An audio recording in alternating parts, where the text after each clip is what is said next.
My name is Sarah Lockhart. I drove 6 hours on Christmas Eve because that's what daughters do when tradition calls, even when tradition has become obligation dressed as cheer. Two jackknifed semis turned the freeway into a parking lot. The playlist on my phone ate its own tail somewhere around hour 4. Gas station coffee tasted like hot pennies and regret. But I kept going, because it was Christmas, because there were supposed to be chairs with names in this family, even if mine never felt engraved. When I walked through the front door, my bag barely made it to the floor before my mother appeared, with a look that said the line had been rehearsed all day. "So, small change," she announced, brightness sharpened to a point. "We gave your seat to Mrs. Langford. She's alone this year." "I thought I misheard," she added, careful and kind for the audience. "She's sitting with us at the table. We figured you'd be fine having your plate in the kitchen." They said it like generosity. I heard it like inventory. I knew why, too. Mrs. Langford, owns the discount flooring outlet 2 towns over, the same one my parents have been orbiting for months to charm a deal on new hardwood. That was the exchange rate of my presence. $2 a square foot and a handshake. The worst part was the way Mrs. Langford looked at me from the table, guilty, apologetic, as if she could feel the humiliation radiating from the doorway. "I'm fine," I said. It came out level, almost serene. I turned, picked up my coat, and walked back out into the cold. No one followed me. The porch light hummed like a thought I didn't want to think. I drove without a destination until the roads made one for me. Maya's place. My cousin didn't ask questions when she opened the door. She never has. I sank into her couch, we watched Die Hard, and ate a freezer-burned pizza that tasted like rescue. The whole thing might have stayed a sad anecdote if not for the text that landed at 8:30. My sister, "Wow. Can't handle being ignored, huh?" A taunt dressed as insight. I opened my banking app, watched the numbers blink like distant lighthouses, and froze the mortgage assistance I'd been sending. Then I opened the streaming account, the one we all used, and shut it down. Mid-movie, mid-profile. I pictured my dad's confounded face when the big guy couldn't log in. I thought that would be the end of it for the night. It wasn't. At 9:04 p.m., a message from Dad's number, signed by both of them, slid into the dark like a blade. "We talked about it. You've always been a failure. You ruin every holiday, every get-together. We don't need you anymore." Clean. Final. And so revealing it looped from pain into clarity. I showed Maya. She didn't speak. She pressed a glass into my hand the way you hand someone a railing. That was the precise second something in me shifted. Not to rage, not even to sorrow, but to a colder, steadier register. Inventory. They had no idea what they depended on. They had no idea what I built. They thought I set up printers and reset passwords. They didn't know the house they curated ran on systems I'd wired under my business, that the comforts they considered normal were, in fact, the quiet hum of my labor. I didn't sleep. Not because I was wounded. Honestly, the sting faded somewhere between canceling their streaming and the last bite of pizza. But because my mind went mechanical. What did they lean on? What had I installed? Where were the keys buried, and which ones were mine? By sunrise, I was at Maya's kitchen table with coffee she brewed without a word, my laptop open, and a list that had the calm of a winter lake. I logged into the admin console for my company. In my 20s, it was tech support. Now it's a nationwide infrastructure backbone for mid-sized clients. My parents never tracked the growth. They never asked.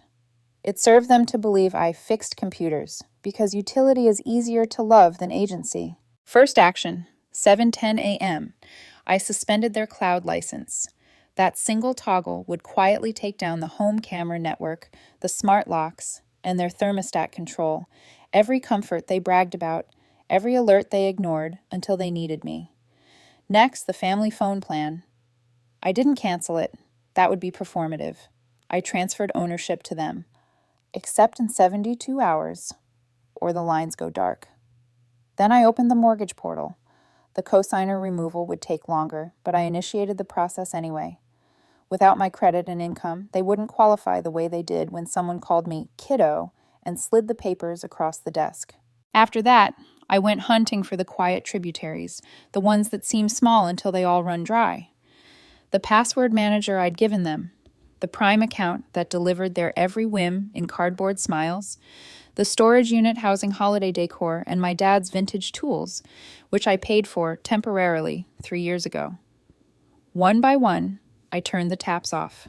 By late morning, my phone started its little theater. Mom, we thought you'd be reasonable. The house could go into default. Sister, you're being dramatic. Grow up. Dad, this is childish. Childish, the word people use when they meet a boundary and don't like how it feels. At noon, the Netflix thread from the family group lit up with confusion and blame. I didn't answer any of it until just before sleep. Then I typed one message into the chat. You said you didn't need me. No emoji, no punctuation. A mirror is best when it's clean. Before I closed the laptop, I checked the last dashboard. Business clients, my parents' accounting firm, my uncle's dental clinic, both running on my company's stack. I had built them from the ground up, gave them enterprise tools, never billed them a cent because someone once said, family helps family, like a binding contract I'd signed at birth. I opened each profile and changed the status. Terminated. I left a single note in the admin panel. Maintained at no cost for over a decade. Effective today, this account is closed. Thank you. Maya was on the couch, scrolling through her own thoughts. She looked over, read my face the way only someone raised in the same weather can, and nodded. They're not used to the world without you. For the first time all night, I believed her. And for the first time in years, I wanted that world to exist. The morning after Christmas, I expected silence. Instead, my phone erupted like a malfunctioning alarm clock. Dad's first message came at 8:04 a.m. You're being dramatic. Grow up. My sister followed. You've always been the outsider anyway. Why are you acting surprised now? And then, as if to crown the performance, my mother chimed in. You think we owe you for things we never asked for? You're not a martyr, Sarah. Stop playing the victim. I didn't reply to any of it. I just let the words collect on the screen, heavy and predictable. They didn't even realize I was still building the rest of the list. I logged into my company's back-end system, the one that manages client infrastructure and home automation accounts. 2 names were flagged as family clients. My parents' accounting firm and my uncle's dental clinic. I'd onboarded them years ago when I was still trying to earn respect through convenience. Free setup, no billing, lifetime support. They called it generosity. I called it unpaid labor. One by one, I deactivated their licenses, removed their administrative access, and left a single dashboard message. This system was maintained free of charge for over a decade. Effective immediately, your account has been closed. It wasn't revenge, it was truth in a sentence. An hour later, the fallout began. Missed calls from Mom, then Dad, then Uncle Paul. I ignored them all. Maya was at the kitchen counter, laptop open, coffee mug steaming between her palms. She didn't say anything at first, just watched me watching the phone. Finally, she asked, How's it feel? I thought about it. Like oxygen, I said. Like I've been underwater my whole life and finally came up for air. Maya gave a small smile. They'll try to make you feel guilty next. That's their favorite trick. She wasn't wrong. By noon, my inbox was full of long, desperate paragraphs from people who had never sent me a single thank you email. The accounting firm couldn't access its database. The clinic couldn't log into billing software. My uncle's assistant wrote, We can't process appointments. Everything's locked. Can you fix it? Fix. Always that word. Never help, never acknowledge. Just fix. I forwarded that email to a trusted colleague at another IT firm. They'll be calling you soon, I wrote. Charge your full emergency rate. It wasn't cruelty. It was commerce. Around 3 o'clock, I finally stepped outside. The air was bright and biting, the kind of cold that feels like it's trying to teach you a lesson. I walked around the block, hands in my coat pockets, phone buzzing nonstop. It didn't feel like noise anymore. It felt like proof. When I got back, another message was waiting from my dad. You never amounted to anything. You think this makes you powerful? We pity you. I laughed out loud. Not because it was funny, but because it was so perfectly on brand. The last weapon of the powerless, contempt disguised as strength. I set the phone face down and made tea. The quiet hum of the kettle filled the space where anger should have been. At 5 o'clock p.m., the group chat exploded again. My sister. I can't log into the cameras. Mom's freaking out. Dad. Mortgage company called. Did you mess with something? Mom. You need to stop this nonsense. We're family. I stared at the word family until it stopped looking like a word. Then I typed, Family doesn't trade your seat for a discount on flooring, and hit send. 5 seconds later, the typing bubbles appeared, then vanished. That night, I worked quietly from Maya's kitchen table, cleaning up what I'd started. The phone plan transfer was complete. Their lines would deactivate by Thursday if they didn't claim them. The mortgage cosigner removal was in review. The business terminations had processed fully. No access, no backups, no backdoors. Maya poured me another cup of coffee. You ever think they'll understand why you're doing this? I shook my head. They don't see reasons, only results. At 8:37 p.m., my mom called again. I answered this time, just to hear the tone. Her voice was calm, too calm. Sarah, listen. We didn't mean for things to get so bad. You're taking it too far. We're struggling now. The house could go into default if you don't help. I know, I said. So you'll fix it? No, Mom, I'll let it break. There was a pause, a sharp inhale. You're being cruel. I'm being consistent. And I hung up. The next morning, I found the courage to open the admin logs. Overnight, the accounting firm's network had gone completely dark. So had the dental clinic. My uncle sent another email. All caps this time. Urgent. Patient files inaccessible. I deleted it. By lunch, Maya's phone rang.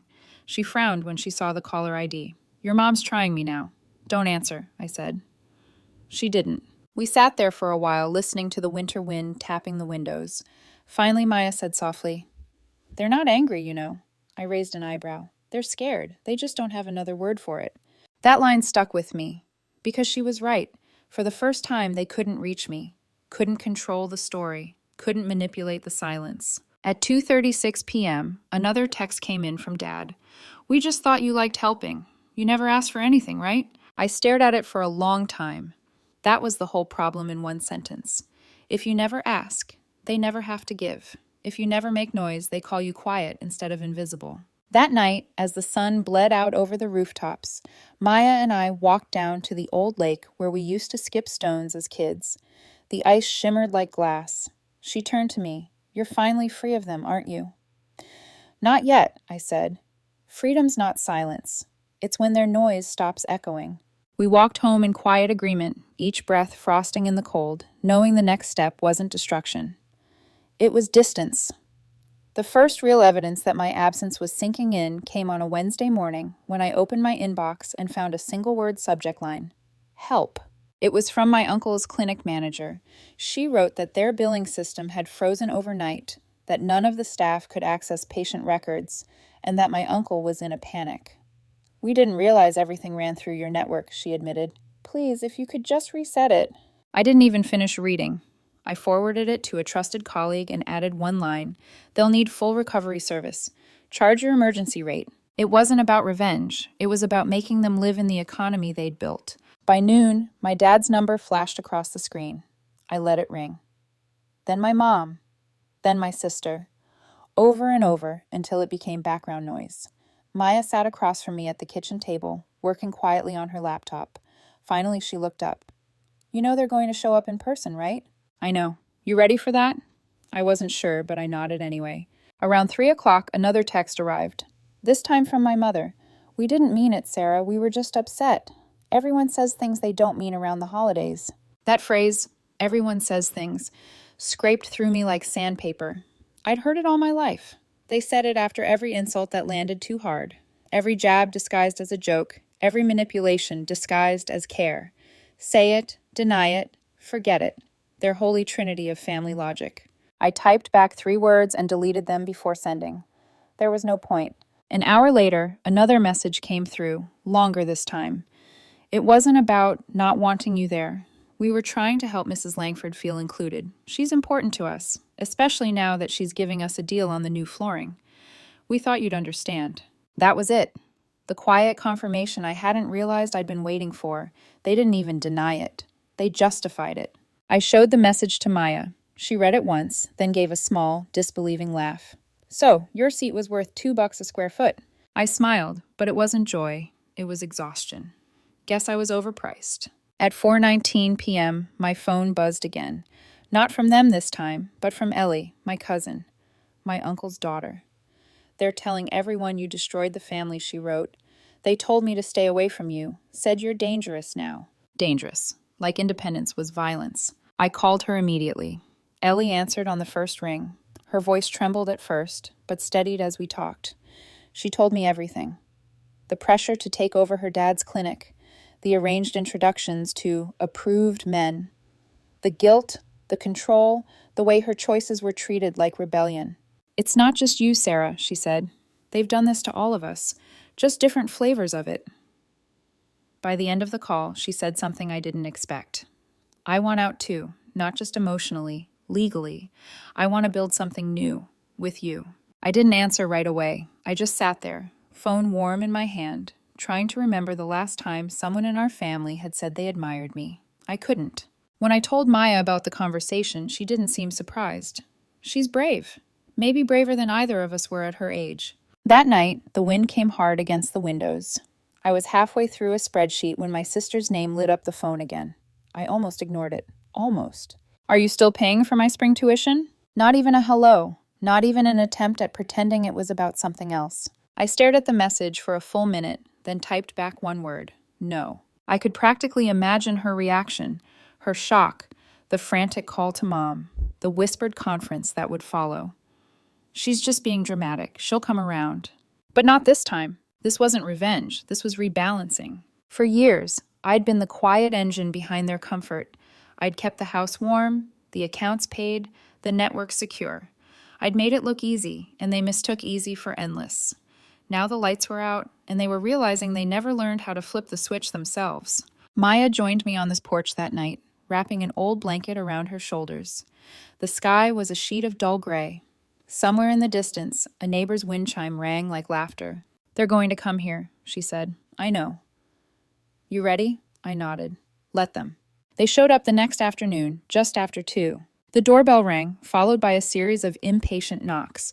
I didn't move. Maya opened the door, but only halfway. It was my mother first, clutching her purse like a lifeline. My father behind her, stiff and quiet. My sister hovering on the porch, arms crossed, eyes full of accusation. Maya stood her ground. "You can stand outside," she said. My dad pushed past her anyway, walked into the living room like he still owned the place. My mother followed, slower.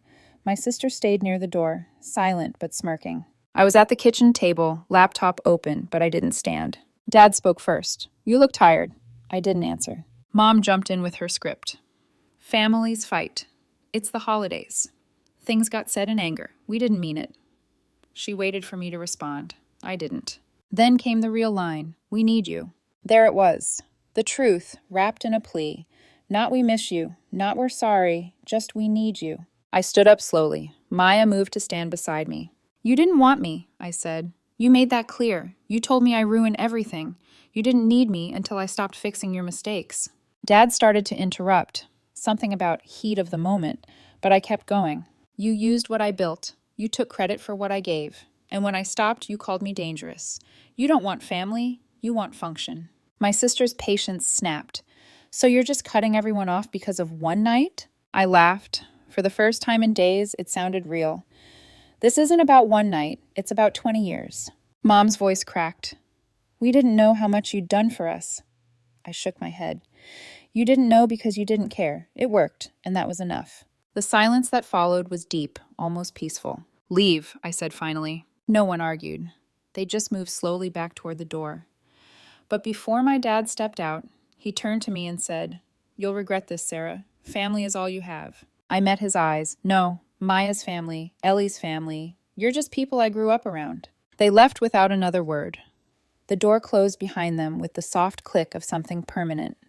The message from the mortgage company arrived 3 days later. Subject line: "Status update, cosigner, removal complete." I opened it slowly, like peeling back the last layer of a wound. The notice was official, concise, emotionless. Effective immediately, Sarah Lockhart has been released from all obligations related to account XXX. Just like that, it was done. I stared at the screen for a long time before I realized I was smiling.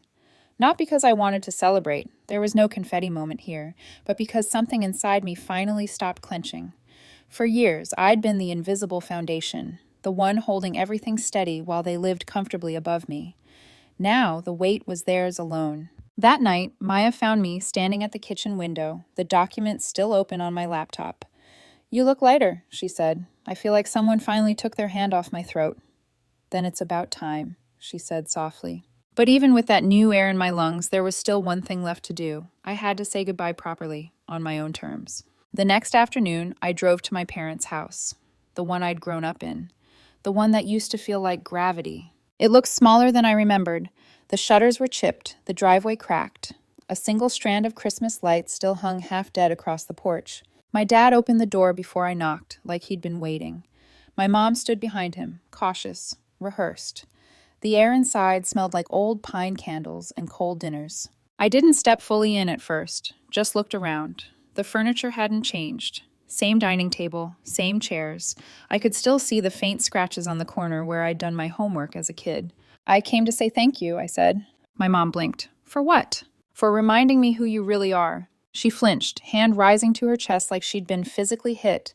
"Sarah, please." "You don't get to cry," I said quietly. "Not when you built the story this way." My dad crossed his arms. "We made mistakes, but we're still your parents." "Parents protect," I said.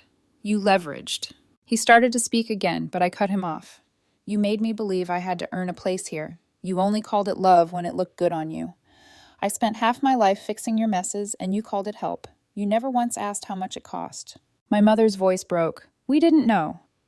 "You didn't want to," I said, "because knowing would have meant admitting you needed me." I took one last look around the room, at the family photos still smiling on the walls, at the Christmas decorations packed neatly back into boxes, and felt the strange calm of closure.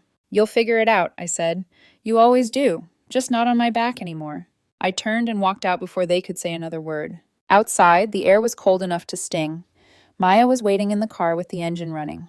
When she saw my face, she didn't ask what happened. She just nodded once and handed me a coffee. As I buckled my seatbelt, my phone buzzed with a message from Ellie. "We're doing this. I have everything ready. Come by tomorrow." When I arrived the next day, Ellie was already at Maya's kitchen table with 2 coffees and a folder thick enough to hold a decade of ghosts. She didn't bother with small talk. "This is everything," she said, sliding it toward me. "Emails, messages, even screenshots. I've been collecting them for years." I opened it and started reading. The words hit like echoes. Manipulation disguised as care. Threats dressed up as family advice. The way our parents, hers and mine, had pushed, punished, and controlled anyone who didn't fit their narrative. Ellie's eyes met mine. "They did the same thing to you, didn't they?" "Different shape," I said. "Same game." She nodded, resolute now. "Then I want out. Legally, financially, everything. I want to start something new. I want you and Maya in." For a long moment, none of us spoke. Then Maya smiled, small but fierce. "Let's do it." And that was it. The 3 of us sat there, building the first plans for something our parents would never understand, something free. In the months that followed, we built a company of our own. Not a tech empire, not yet, just a clean start. Ellie handled management, Maya handled marketing, and I ran the systems. Every day felt like steady breathing after years underwater. There were no big confrontations, no dramatic scenes, just the quiet satisfaction of distance. My parents sold the house less than a year later. The mortgage caught up to them. My sister dropped out of school and moved back home. They tried to reach out a few times, but I never answered. Some stories don't need an ending. They just need an escape.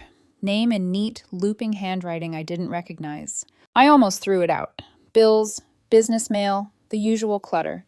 But something about the weight of it made me pause. Inside was a letter, written, not printed, and a small Christmas card tucked behind it. The letter began simply. "Dear Sarah, you don't know me well, but I owe you an apology. I was there that night, the Christmas Eve dinner. I saw what they did." It was signed Mrs. Langford. I sat back in my chair, the words flickering in my hands. She wrote that she'd been watching from the sidelines all this time, ashamed. That she'd always known how wrong it was, the way my parents used me, the way they humiliated me for something as small as a seat at a table. She said she'd only gone along with it because she thought it would make things easier, that she didn't realize how deeply it had cut until she'd seen our company mentioned in a regional tech article, 3 women rebuilding from scratch. She wrote, "The moment I saw your name, I understood what strength really looks like. I wanted to reach out, not to fix anything, but to finally tell the truth. I was part of the problem. I'm sorry." At the end, she added a strange offer. If you're open to it, I'd like to refer my contracting clients to your company. You deserve business built on respect, not obligation. I stared at the paper until the ink blurred. I hadn't expected remorse. I hadn't expected grace. When Maya came home that evening, I handed her the letter. She read it silently, then laughed. Not mockingly, but with relief. You realize what this means, right? She said. That at least one person saw? I asked.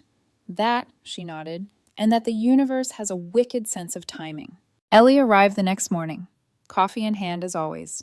She read the letter too, smiling as she shook her head. Mrs. Langford, the accidental whistleblower, she said. Who would have guessed? We didn't mock her apology. We didn't need to. It was the first honest thing that had come out of that house in years, and it hadn't even come from them. Tucked behind the letter was the Christmas card. No signatures, just a watercolor pine tree and a handwritten line inside. Next year, no furniture trades. No furniture. It made me laugh. A real, unguarded laugh I hadn't heard from myself in months. I slipped the card into the top drawer of my desk, right beside a photo of the three of us from launch day. We were standing outside our small office space, me, Maya, and Ellie, windblown and exhausted, but grinning like people who had finally stopped apologizing for breathing. That was our family now. Built, not inherited. The company grew faster than we expected. Within 6 months, we were profitable. Within a year, we were featured in the same magazine that once ran ads for my parents' accounting firm. Irony has a sense of humor, I guess. My parents never congratulated me. My sister never reached out. Not once. But they didn't need to. Their silence wasn't punishment anymore. It was peace. Sometimes when I lock up the office at night, I still think about that Christmas Eve. About the drive, the cold, the humiliation. About how small I felt when my mother told me I'd be eating in the kitchen. But then I think about everything that came after. The systems I built. The voices I found. The women who stood beside me and refused to shrink. I used to think freedom meant walking away. Now I know it means staying gone and building something better in the space they left behind. When I leave the office, the lights flick off one by one, soft and automatic. Systems I wrote, doing what I designed them to do. Control, order, quiet. The same things my family used to take from me. Now they belong to me again. And that's enough.